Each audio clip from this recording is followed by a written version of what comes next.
I have a confession to make. Like so many midlife women, I struggle with anxiety and not just the occasional stress. I'm talking about full blown, out of nowhere panic and that sinking feeling that I just can't handle everything.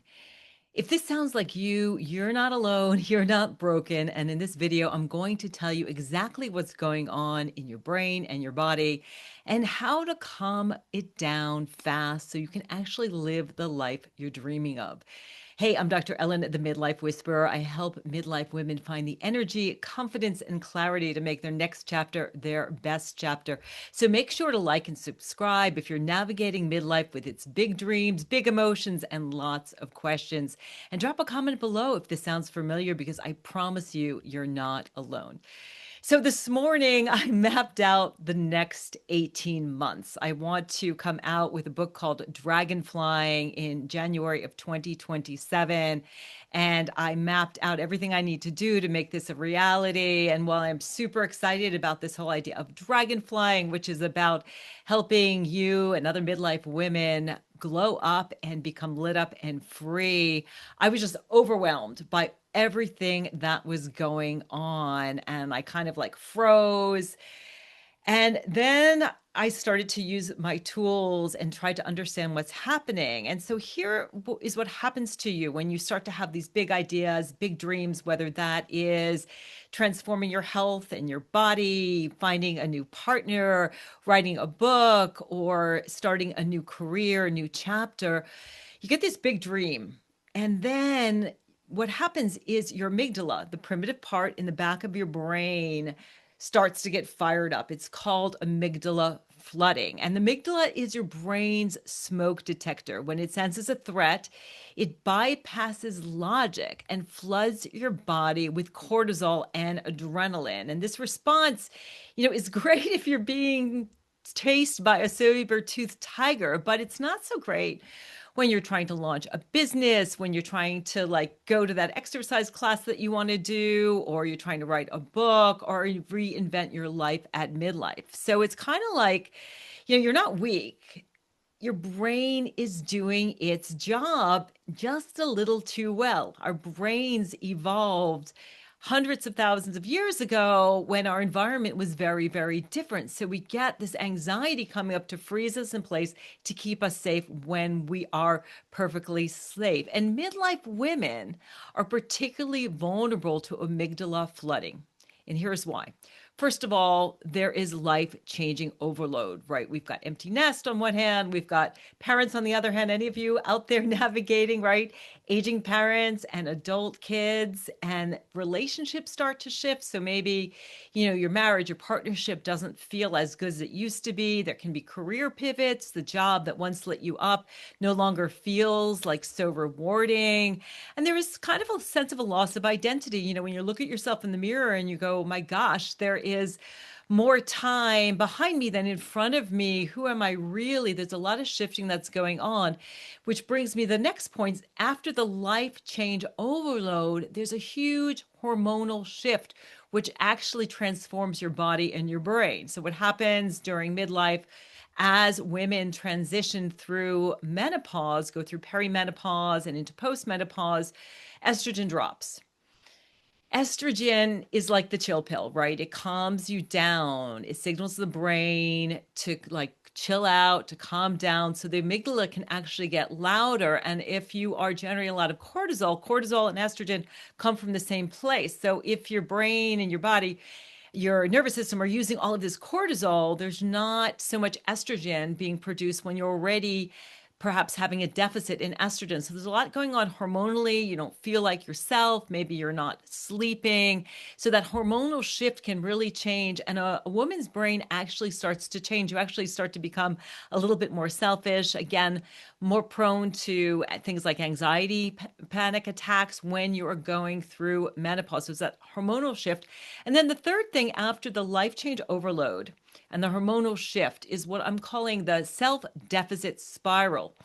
So I'm a recovering people pleaser. I know you may be too. A lot of midlife women are. And so years of people pleasing combined with body shame for not feeling like your body is perfect, more on that in other videos, and emotional suppression, like things start to erupt. It's like this volcano erupting where you start to realize, my goodness, I have put everything else first, everybody else first, my job, the spouse, the kids, the house, the dog, my parents, and there's no room for me. And I've forgotten to really think about, gosh, what do I care about? Because I'm always second guessing to please everybody else. So there's all this fear, self-doubt. So that can come welling up too. So really, the reason midlife women are so vulnerable to this is this life change, the hormones, and the self-deficit spiral. So, we go from raising kids to being called to raise our vision, and that level of expansion is going to feel dangerous to a body that's been trained to shrink. And our society tells women to be small, be good, go on a diet, shrink yourself. So here we are expanding, right? And our brain is telling us to contract and stay small and stay safe. But the good news is that you don't have to stay in that anxious place. Although every time you raise the bar, you step outside your comfort zone, the anxiety is going to kick in. So what's key here is learning how to calm the anxiety, how to calm that amygdala flooding. So the first tool, so powerful, name it, you tame it. So when you start to feel the anxiety, you say to yourself, this is anxiety. This is my amygdala doing its job. I'm not broken. I'm just expanding. What that does is it calms the brain's alarm signal. It brings it from that amygdala, that lizard brain that is in like fight and flight, brings it to your frontal cortex by naming it so that you can work on it in real time. Which brings me to number two. So it's name it, you tame it, feel it, you heal it. Feel the anxiety in your body. You can't calm anxiety with just your mind. You need to bring it into your body. Emotions are felt experiences in your body. So feel it, you heal it. So notice, gosh, where am I feeling that anxiety? Is it a tightness in my throat? Is my heart pounding? Am I feeling it in my stomach? It's usually somewhere in your core. So feel it, you heal it. And then here are some tools you can use to calm down. First, breath work, so helpful, and soothing touch. So just maybe soothing touch on your cheek, stroking your cheek, maybe putting both hands over your face, maybe stroking one arm and then another, giving yourself a little bit of a hug. Taking a few deep breaths, putting a hand over your heart, maybe one in your belly. So after you've kind of soothed yourself with soothing touch, doing some breath work, I just love the box breath, which is 4 count breathing. So simply breathing in for 4, holding it for 4, releasing for 4, and holding for 4. Repeating that for a couple of minutes till your nervous system calms down. What this does is it powers up your parasympathetic nervous system, the rest and digest, and calms down the sympathetic, the fight and flight. So breath work is super, super powerful. Self-compassion is really great here. So just hand on heart, hand on belly, telling yourself this is a moment of suffering. I'm having an anxiety panic attack. I'm feeling overwhelmed. So just noticing that is mindfulness here. And then understanding that this anxiety, this suffering you're experiencing is part of life. That is the core element of self-compassion called common humanity. And then just talking to yourself, being kind to yourself, just saying to yourself, you know what, girl, you got this. It's okay. Take it one step at a time, reminding yourself you're safe. So those are just a few tools to help you to work through it.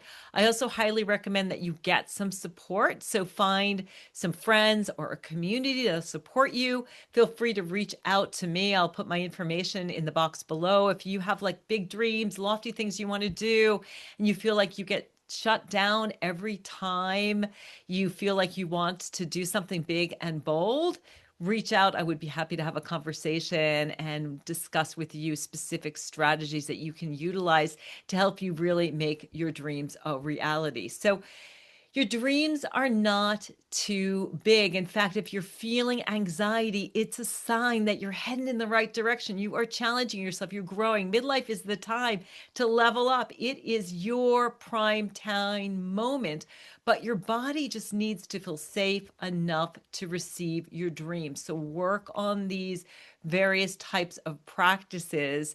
This is what Dragonflying is all about, working with your biology, not against it, so that you can rise, not in spite of midlife, but because of it, because the world needs your light and love. So, like this video if it helped you to feel seen, if you connected with it, so you'll get all of my midlife wisdom. Drop me a comment like I felt this too, if you're ready to rise. And if you want to download my free anxiety toolkit, the link is down below in the subscription. Make sure to subscribe for weekly midlife wisdom. I'm Dr. Ellen, the Midlife Whisperer. Thank you so much for listening and being here. I'm here for you, so please do reach out.